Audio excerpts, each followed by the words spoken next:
주님께서 여러분과 함께 루카가 전한 거룩한 복음입니다.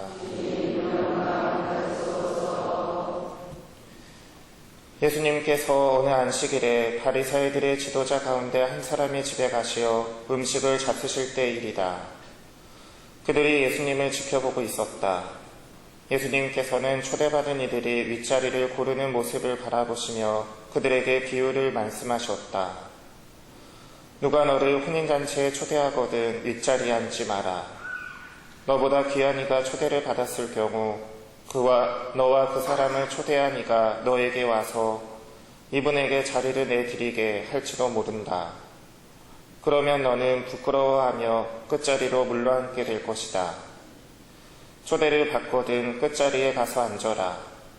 그러면 너를 초대한 이가 너에게 와서 여보게 곧 앞자리로 올라앉게 할 것이다. 그때 너는 함께 앉아있는 모든 사람 앞에서 영광스럽게 될 것이다. 누구든지 자신을 높이는 이는 낮아지고 자신을 낮추는 이는 높아질 것이다. 예수님께서는 당신을 초대한 이에게도 말씀하셨다. 내가 점심이나 저녁 식사를 베풀 때 내 친구나 형제나 친척이나 부유한 이웃을 부르지 마라. 그러면 그들도 다시 너를 초대하여 내가 보답을 받게 된다. 내가 잔치를 베풀 때에는 오히려 가난한 이들, 장애인들, 다리 저는 이들, 눈먼 이들을 초대하여라. 그들이 너에게 보답할 수 없기 때문에 너는 행복할 것이다.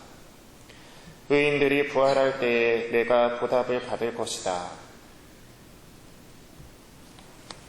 주님의 말씀입니다.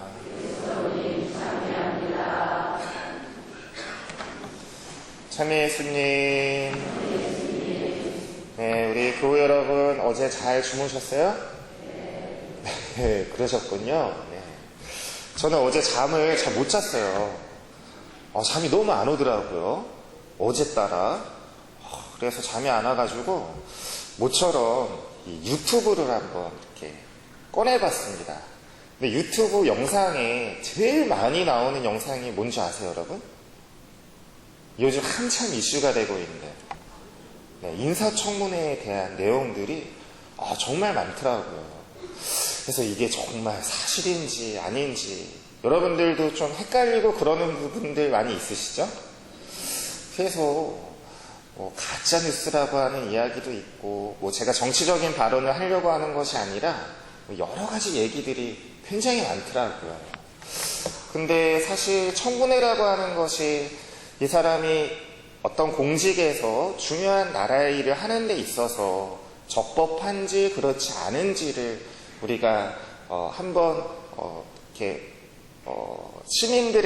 국민들의 바람에 따라서 한번 이렇게 그걸 알아보는 그런 거잖아요. 근데 청문회를 하기도 전에 지금 청문회를 하기도 불투명하다 이런 얘기가 있고 내일이 청문회 그 약속된 날이라고 하는데 열릴지 안 열릴지도 모르겠고 벌써 검찰에서는 압수수색이 들어갔고 참 그런 게 이게 과연 올바른 방향으로 가는 것인가라는 생각이 참 많이 들더라고요. 이제 그런 청문회를 통해서 이 사람이 정말 국민을 대변해서 시민들을 대변해서 일할 수 있는 사람인지 아닌지는 청문회를 통해서 우리 국민들이 판단할 거잖아요. 그렇죠? 여러분들도 다 관심을 가지고 계시고 정말 본인이 나와서 그것을 어떻게 해명하고 이야기하는지를 다들 듣기를 원하시죠? 저는 그렇더라고요. 이럴 때일수록 청문회를 더 해야 되는 게 아닌가? 온갖 이야기들은 막 많이 나오는데 정작 청문회는 이루어질지 안 이루어질지도 모르고 그래서 참 답답한 생각이 들더라고요. 여러분들은 어떠셨을지 모르겠지만 그래서 그런 기사들을 보다가 뜬눈으로 거의 밤을 지샌 것 같아요. 그래서 지금 매우 피곤한 상태인데 아무튼 그렇습니다. 여러분들 자녀분들에 대한 교육 관심이 아주 많으시죠? 우리 여기 지금 보면 우리 좀 젊으신 부모님들도 이렇게 계시고 한데, 참 그래요. 요즘 참 자녀들을 키우는 것이 참 어려운 것 같아요. 그쵸? 아니, 그리고 사춘기는 애들이 왜 이렇게 빨리 와요? 벌써 중1 올라가면 그 기운이 모락모락 피어나기 시작하면서 이제 중2, 중3에 올라가면 정점을 찍으면서 이제 고등학교에 들어가면 대부분 부모님하고 다 선을 긋고 말도 잘 안 하고 방에서 잘 나오지도 않고 그런 이 자녀들 때문에 마음의 고민, 걱정을 하는 부모님들이 상당히 많으신 것 같아요. 우리 길동성당에는 별로 없으시겠지만. 네. 그래서 제가 교육학자도 아니고 교육에 대해서 또 제가 자녀를 길러봤어야지 알죠. 그쵸? 잘도 모르면서 떠들려고 하는 것이 아니라 제가 작년 10월쯤에 이스라엘 성지순례를 갔어요. 근데 이 이스라엘 성지순례가 그냥 성지순례가 아니라 도보 성지순례였습니다. 그래서 정말 이 열흘을 넘게 이스라엘의 곳곳을 걸어다니면서 이렇게 성지순례를 할 기회가 있었어요. 근데 여담이기는 하지만 여러분들 꿀란서원 아시죠? 사해사본이 발견되었던 그 꿀란서원에 갔는데 그래서 이제 다 둘러보고 이렇구나. 정말 이때 이 꿀란서원에서 신앙생활을 하는 사람들의 그 믿음이 정말 간직했구나. 그런 것들을 쭉 둘러보고 기념품을 사려고 기념품 가게에 가서 마음에 드는 걸 딱 골랐어요. 그래가지고 얼마인지 물어봤어요. 이거 얼마예요? 물어봤어요. 했더니 그 가게 주인이 싸다 5달러 그러는 거예요. 그래서 저는 그 싸다 5달러에 너무 충격을 받았어요. 그래서 3달러 했더니 4달러에 해주더라고요. 그게 너무나 인상적이었어요. 그리고 나중에 생각해 보니까 우리 요즘 영어 자녀들 조기 교육 시키고 난리도 아니잖아요. 그래서 이제 앞으로는 워낙에 이제 한국인들이 이 국력도 세시고 또 세계 또 여러 우리 문화와 또 기술과 이런 것들이 많이 보급이 됐잖아요. 그래서 앞으로는 굳이 영어를 몰라도 굳이 외국말을 몰라도 이 한국인의 위상이 높아져서 이제 어느 곳을 가든 한국말로 이렇게 간단한 거 정도는 대화하고 충분히 관광하고 할 수 있는 그런 세월이 그런 시절이 오겠구나 라는 좀 쓸데없는 생각을 했는데 이 얘기를 드리려고 하는 건 아니고요.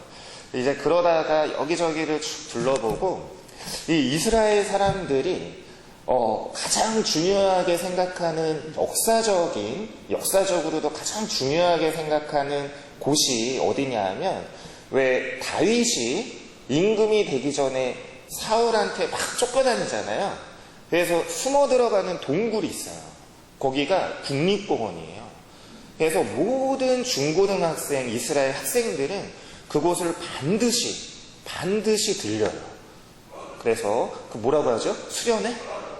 이런 거 할 때 꼭 거기를 들러서 그 역사적인 장소를 보고 역사의식을 갖고 자기 민족에 대한 정체성 이런 것들을 어렸을 때부터 이렇게 키워나간다고 합니다. 그래서 저희가 간 날도 공교롭게 이스라엘의 중고등학생들이 엄청 많이 그곳에 왔어요. 대형 관광버스들이 정말 수십 대가 학생들이 이렇게 몰려왔습니다. 그리고 그 중에 한국 사람은 저희밖에 없었어요.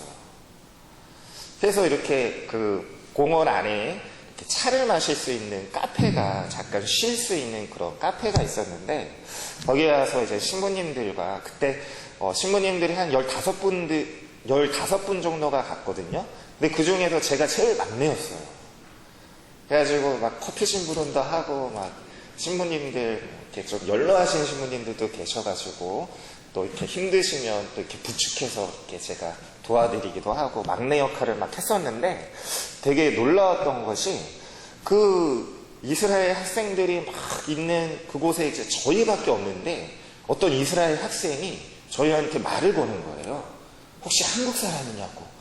차이니스 재패니스도 아니고 한국 사람이냐고 물어보는 거예요. 그래서 한국 사람 맞다고 그랬더니 한국말로 자기 한국 너무 좋아한다고 막 그러면서 말을 너무 잘하는 거예요. 그래서 몇 학년이냐 그랬더니 중학생이래요. 그래서 어떻게 이렇게 한국말을 배웠냐 그랬더니 자기가 한류, 그러니까 한국 가수들을 너무 좋아하는 거죠. 그래서 노래를 따라 부르면서 한국어를 익힌 거예요. 그래서 와 대단하다 그러면서 한국 가수 중에 누구 제일 좋아하냐 라고 했더니 BTS, 방탄소년단 제일 좋아한다고 막 그러더라고요. 그래서 와, 이 한류 문화가 이스라엘까지 정말 대단하다 라는 것을 몸소 체험하고 왔다는 거죠. 이 얘기를 하려고 하는 건 아니고 그런데 제가 이 아이들을 보니까 학생들이 되게 조숙해요. 얼핏 보면 학생들 같지 않아요. 중고등학생들이 막 화장도 짙게 하고 또 이렇게 또 외국 아이들은 또 발육이 남다르잖아요. 동양인들하고는 달라서. 그래서 키도 크고 막 수영도 남자애들이 막 더부룩한 게 무슨 산적들처럼 막 이렇게 옆에 다가가서 말 걸기 되게 어려워요. 그런데 참 신기했던 게 이 학생들의 표정에 정말 그늘진 구석이 없어 보였어요. 너무 밝고 순수하고 티 없어 보이는 거예요. 우리 한국 학생들하고는 여러분들 중고등부 미사 들어보셨어요? 중고등부 미사를 들으시면 여기 앞에서 한번 미사 집전을 해보셔야 돼요. 장례 미사 같아요, 무슨. 어떨 때는. 근데 이스라엘 아이들은 너무나 밝더라고요.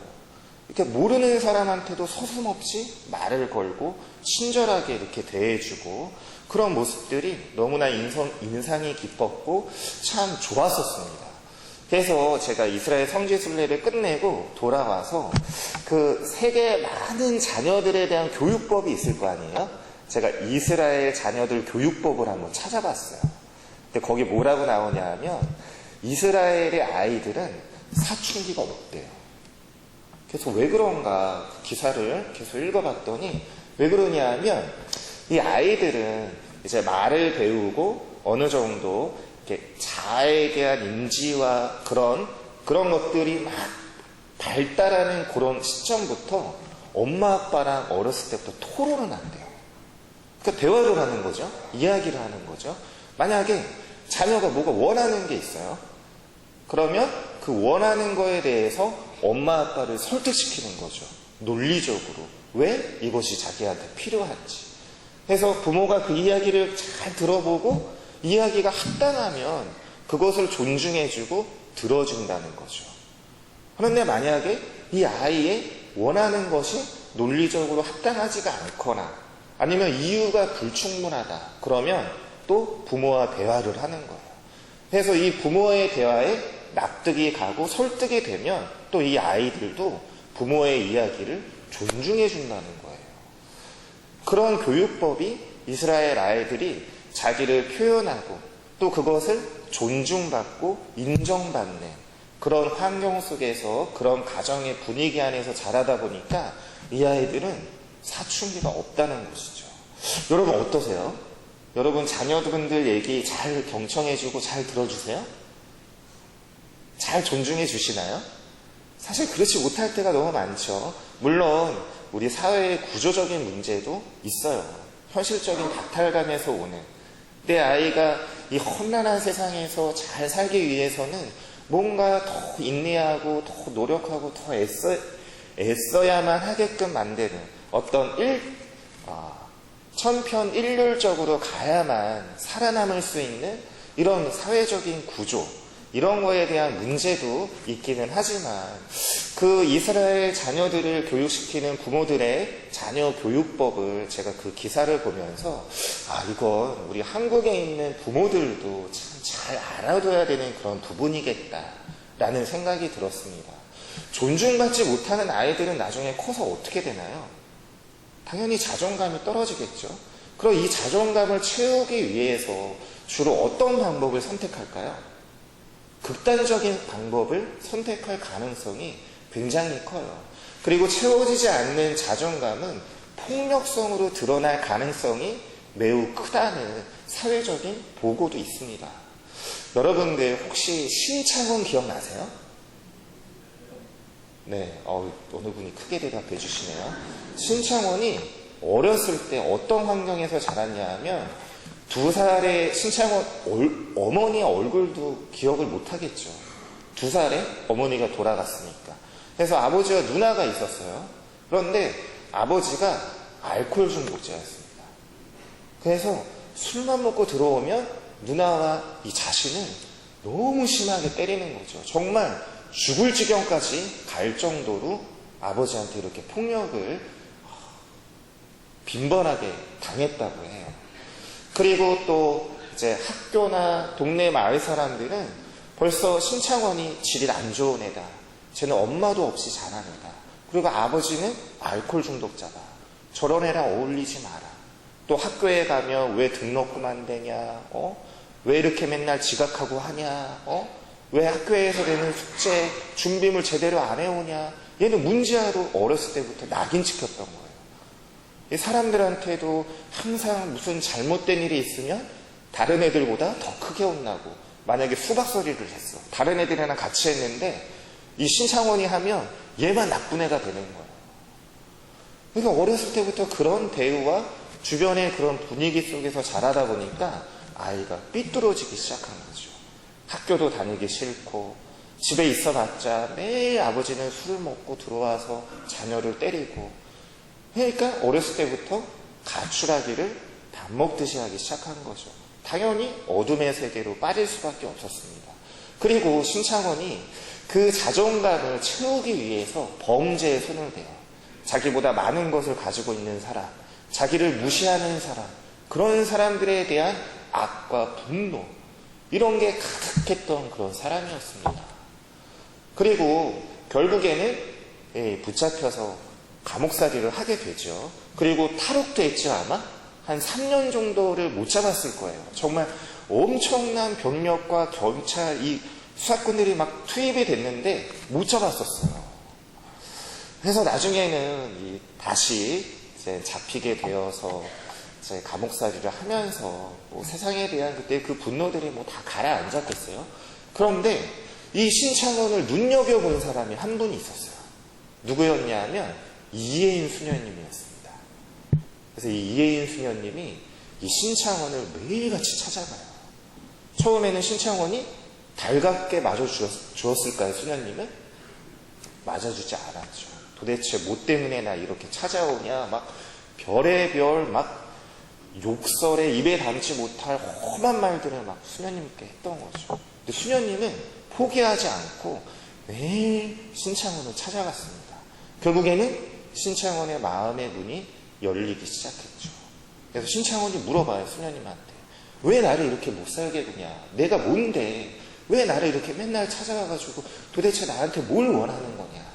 그랬더니 수녀님이 무슨 얘기를 했냐 하면, 당신이 모르는 걸 내가 가르쳐주고 싶어서 이렇게 매일 찾아왔다. 그게 뭐냐?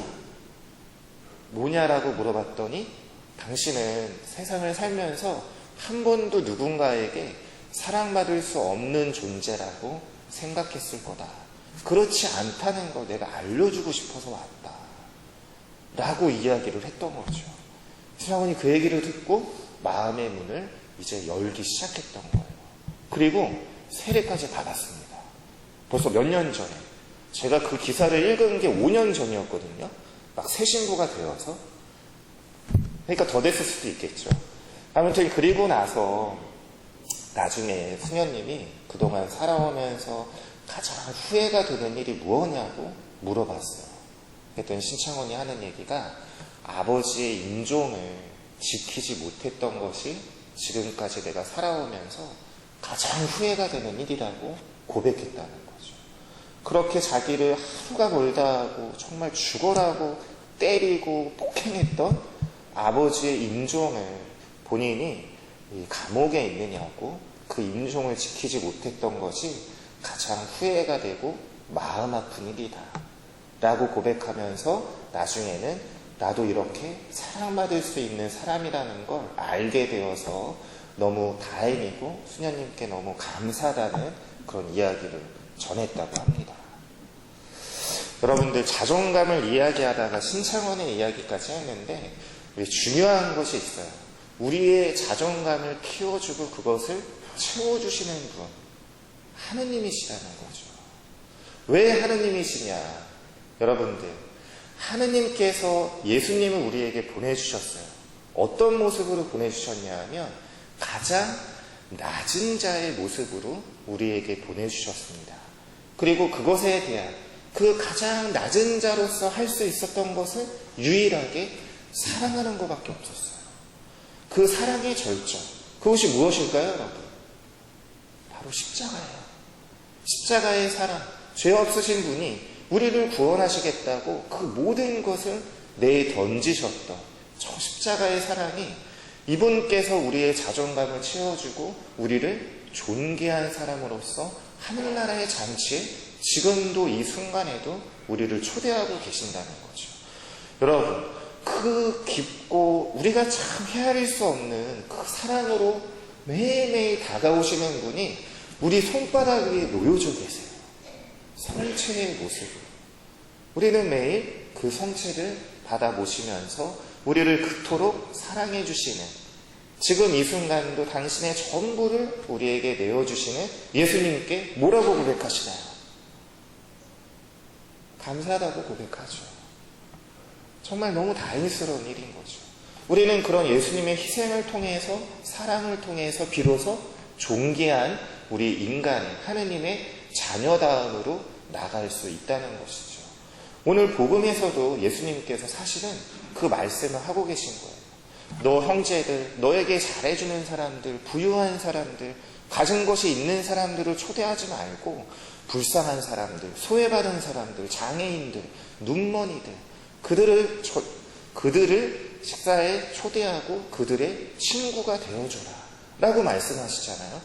우리가 우리 자신의 하느님의 자녀로서의 존귀함을 채워주는 것은 분명히 예수님의 사랑이시고 당신의 성체이시지만, 우리가 또 그리스도인들의 소명으로서 우리의 자존감을 우리 스스로 키우는 것은 어려운 이웃들의 친구가 되어주는 것, 누군가를 존중해주고 인정해주고 받아들여주고 이해해주고 사랑해주고 내 것을 나누어주는 것, 그것이 우리 그리스도인들로서의 자존감을 키우고 정말 우리 스스로를 존귀한 사람으로 만든다는 것을 오늘 복음 말씀을 통해서 우리에게 가르쳐주고 싶은 것이죠.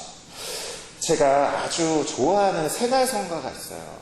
여러분들 소원이라는 곡 아세요 혹시? 아시는 분들도 계시겠지만 아마 모르시는 분들도 계시겠죠. 제가 어렸을 때 이 노래를 들으면서 가사가 정말 너무 좋다, 나도 이렇게 살고 싶다라는 마음을 처음 갖게 했던 그런 노래입니다. 그래서 제가 불러드리려고 했으나 제가 워낙에 음치이기 때문에 노래는 여러분들 굉장히 불편하실 거예요. 제가 노래 불러드리면. 그래서 한번 가사만 여러분들에게 읽어드릴게요. 삶의 작은 일에도 그 마음을 알길 원하네. 그 길, 그 좁은 길로 가기를 원해. 나의 작음을 알고 그분의 크심을 알며 소망, 그 깊은 길로 가길 원하네.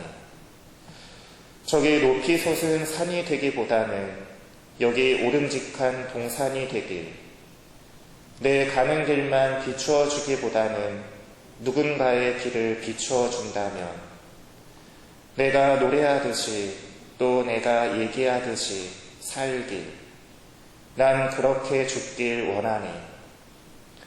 삶의 한 절이라도 그분을 닮기 원하네. 사랑, 그 높은 길로 가길 원하네. 여러분들 어떠세요? 좋으세요? 근데 표정들이 왜 그러세요? 굉장히 제가 못할 말을 한 것 같은 표정들이신데요? 노래를 안 불러드려서 그런가요? 네. 한번 이 멜론이나 유튜브나 이런데 소원이라는 곡을 찾아보시면 많이 나와 있어요. 멜로디는 너무 좋아요.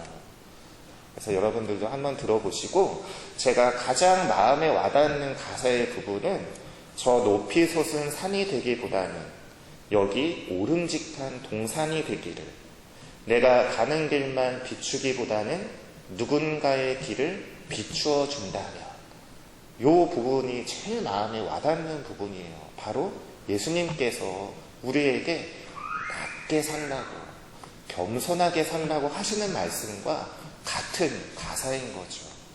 그래서 여러분들, 우리 신앙생활 어렵다, 힘들다, 그런 불평, 불만 할 게 아니라 나는 지금 누군가를 위해서 살고 있는가? 그것이 우리의 정체성이에요. 누군가를 위해서 찾아오는 기쁨이 없다면 우리 신앙생활은 껍데기에 불과할 뿐일 수 있다는 것이죠. 나의 자녀를 위해서든, 내 남편, 내 아내를 위해서든, 내 가족을 위해서든, 우리 신앙 공동체를 위해서든, 나보다 어려운 사람이 됐건 누군가가 됐건 우리가 그 사람이 살아가는 인생의 길에, 신앙의 길에 도움이 될 수 있고 버팀목이 되어줄 수 있고 위로가 되어줄 수 있다면 분명 그것은 우리가 하늘나라에서 하느님과 예수님과 함께 차지할 수 있는 기쁨의 은총과 몫이 된다는 것, 우리가 그것을 꼭 기억하면서 주님께 필요한 도움과 은총 청하며 이 미사 함께 봉헌할 수 있으면 좋겠습니다.